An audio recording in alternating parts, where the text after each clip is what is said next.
Hi guys, be the bull welcomes you again. तो अभी ये वाले वीडियो में हम बात करने वाले हैं एक मल्टी बैगर फार्मा स्टॉक के बारे में।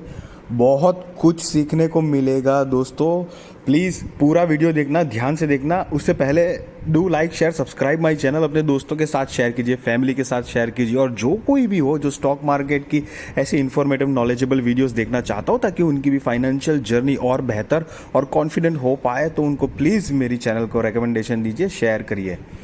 तो यहाँ पर हम देख रहे हैं कि मार्केट कैपिटल 2.5 लाख करोड़ के आजू बाजू है।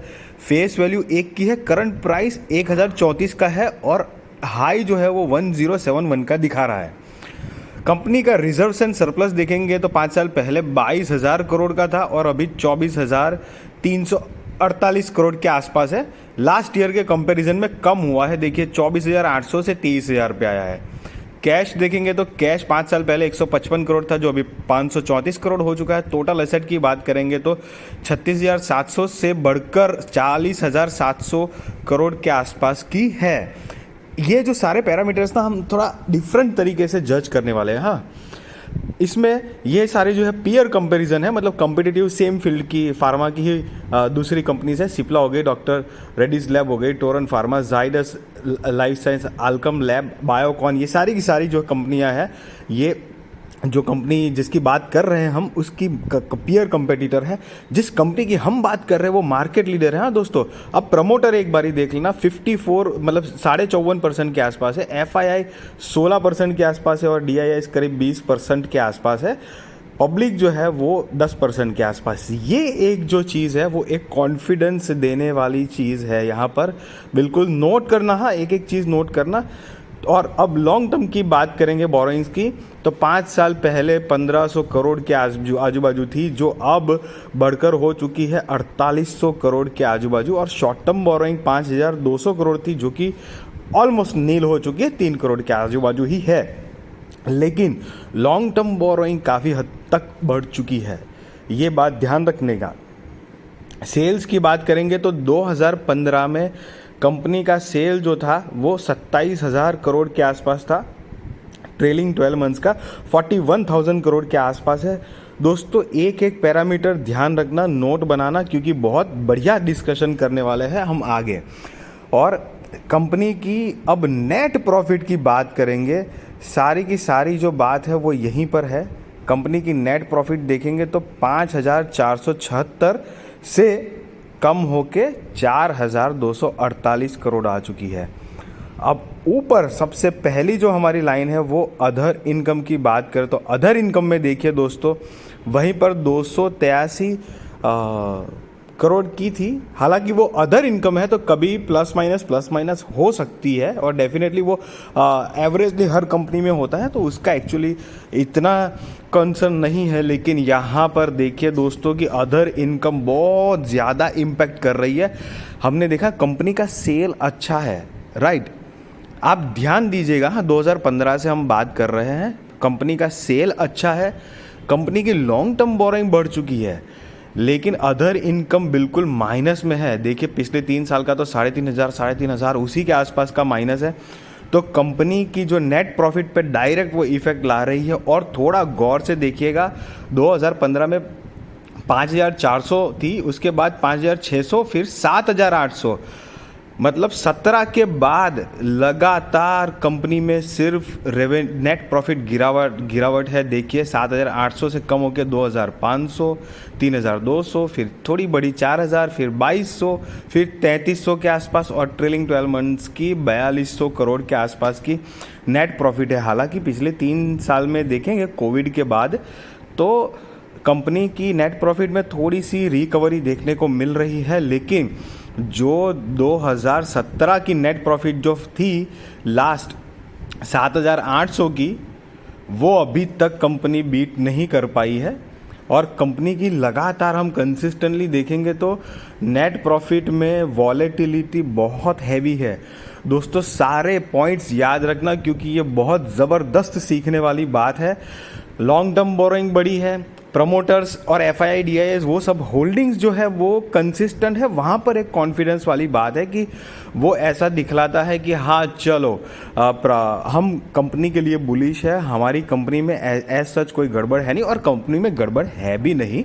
कंपनी एक मार्केट लीडर है, मल्टी बैगर भी है, दबदबा है मार्केट में, फार्मा सेक्टर में। लेकिन कंपनी की नेट प्रॉफिट की इम्पैक्ट कहाँ पे हो रही है, एक्चुअली बोरोइंग्स की इम्पैक्ट कहाँ पे हो रही है, वो चीज़ हमको देखने में आने वाली है। इसके लिए ये सारी बातें जो मैं बार बार बोल रहा हूँ ना अभी, वो इसीलिए बोल रहा हूँ ताकि आपको याद रहे। बोरोइंग्स बढ़ी हुई है, लॉन्ग टर्म बोरोइंग खास तौर पे बहुत बढ़ चुकी है। सेल्स ग्रेजुअली बढ़ रहे थे, लेकिन इतना भी कुछ खास नहीं था, मतलब बोरोइंग के हिसाब से जो सेल्स की ग्रोथ होनी चाहिए थी वैसा नहीं हो रहा था। और नेट प्रॉफिट तो हम देख चुके हैं कि 2016-17 से लगातार गिर ही रहा था, और मतलब एकदम इनकंसिस्टेंट था, कभी 2000 प्रॉफिट, 4000 प्रॉफिट, 2000 प्रॉफिट, ऐसे करते करते कुछ है। अब सारा का सारा माजरा दोस्तों यहाँ पर है। बात कर रहा था मैं Sun pharmaceutical industries limited, all time return 45,000% का कंपनी ने रिटर्न दिया हुआ है दोस्तों। 99-95 की कंपनी है, बहुत पुरानी कंपनी है, मार्केट लीडर है, now you know everything. But यहाँ पर देखिए दोस्तों, 2015 से 2022 दोस्तों 7 साल से भी ज़्यादा का वक्त है। कंपनी का जो 7 साल पहले का जो 2015 का जो कंपनी ने हाई टच किया था, अभी तक कंपनी, कोविड चला गया लेकिन फिर भी कंपनी अपना पुराना हाई तोड़ नहीं पाई है। हाँ, थोड़ा मोटा रिकवरी कर पाई है, और अभी करीब करीब वो तोड़ने की पोजीशन पे ज़रूर है। लेकिन यहाँ पर मैं जो बार बार आपको बोलता हूँ ना, मेरे बहुत सारे वीडियोस में, अगर आप थोड़े रेगुलर वीडियोस देखते हैं मेरे, तो कई बार मैं बोलता हूँ कि बिजनेस ही सब कुछ है। कंपनी का बिजनेस अच्छा है तो इन्वेस्टमेंट की हुई अब हमारी रकम बहुत ज़बरदस्त ग्रो कर सकती है।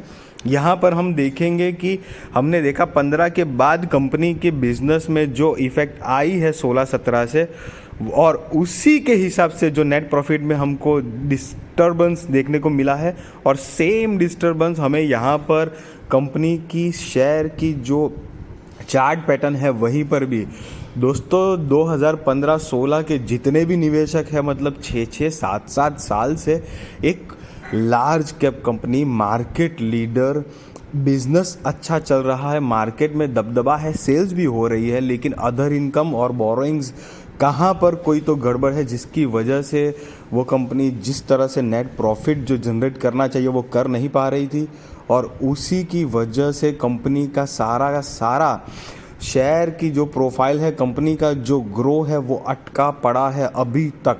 आगे अब कंपनी ग्रो करेगी कि नहीं, वो तो कंपनी के ऊपर डिपेंड करता है। हालांकि हमने देखा कि कंपनी ने कोविड के बाद रिकवरी ली है थोड़ी सी, 2 से 4,000 और अभी 3,000 और 4,000 करके करोड़ की नेट प्रॉफिट की उसने जंप दिखाई है। डेफिनेटली वो जंप है कंपनी के प्रोग्रेस में, लेकिन पुराना जो 2016-17 का जो ईयर ऑन ईयर बेसिस पे जो टोटल नेट प्रॉफिट था 7,000 करोड़ के आसपास का, वो अभी तक बीट नहीं कर पाया उसके, मतलब क्योंकि कंटिन्यूस कंपनी की नेट प्रॉफिट में हाईली वॉलेटाइल था, कभी 2,000, 3,000, कभी 4,000, फिर वापस 2,000 ऐसे करके। तो उसकी असर हमें सीधी यहाँ पर कंपनी के शेयर की प्राइजेस में देखने को मिल रही है दोस्तों। तो हमेशा के लिए देखो, मार्केट लीडर है, मल्टी बैगर है, बहुत बढ़िया कंपनी है, करीब हमने देखा 2 से 2.5 लाख करोड़ का मार्केट कैपिटल है, लेकिन फिर भी 7 साल हो गया। देखो, इन्वेस्टमेंट की जर्नी पे मैं बिल्कुल इग्नोर नहीं करूँगा, 7 साल का टाइम छोटा पीरियड नहीं है, इनफैक्ट बहुत अच्छा। तो ये 7 साल में ये कंपनी ने बिल्कुल वेल्थ डिस्ट्रॉय ही की है। यस, ये कंपनी ने वेल्थ डिस्ट्रॉय की है 7 साल में, मतलब कंपनी ने कोई ऐसा परफॉर्मेंस नहीं दिया, और ऊपर से बीच में ये जो 1-2 साल वाला कोविड का चक्कर आ गया, जिसमें तो मतलब पूरी दुनिया ही बंद थी, वो एक अलग से इम्पैक्ट डाल के कंपनी को पूरा, मतलब उसका प्रॉफिट और ये जो शेयर की जो ग्रोथ थी वो डेफिनेटली रोक के रखी हुई है। अब आगे देखते हैं कि कंपनी क्या प्रोग्रेस करती है उसी के ऊपर डिपेंड है। लेकिन मैं फ़िलहाल तो ये कंपनी से डेफिनेटली दूर रहना पसंद करूंगा। देखो दोस्तों, मैं कोई यहाँ पे बाय और सेल रिकमेंडेशन नहीं दे रहा हूँ, मैं अपनी तरफ की जो ओपिनियन है वो रख रहा हूँ आपके सामने। आप अपना बाय और सेल डेफिनेटली आपके रिसर्च, रिस्क और फाइनेंशियल एडवाइज़र को पूछकर ही करना, वही बेहतर रहेगा।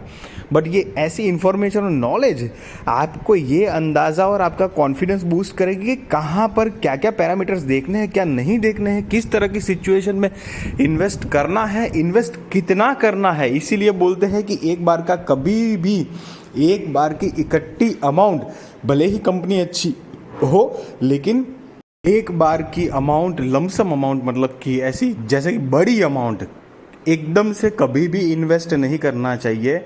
अगर आप समझ लो किसी ने, ये कंपनी भी बढ़िया है, सब कुछ बढ़िया ही तो था 2015-16 तक सब कुछ बढ़िया था, लेकिन अगर किसी ने ज़्यादा पैसे लगा दिए हैं, आप समझो, मानो किसी ने 5 लाख लगा दिया, 10 लाख लगा दिया, 7 साल से, ऑलमोस्ट 7 साल से भी ज़्यादा का टाइम है, उसकी जो भी सारी इन्वेस्टमेंट थी वो रुकी पड़ी है दोस्तों।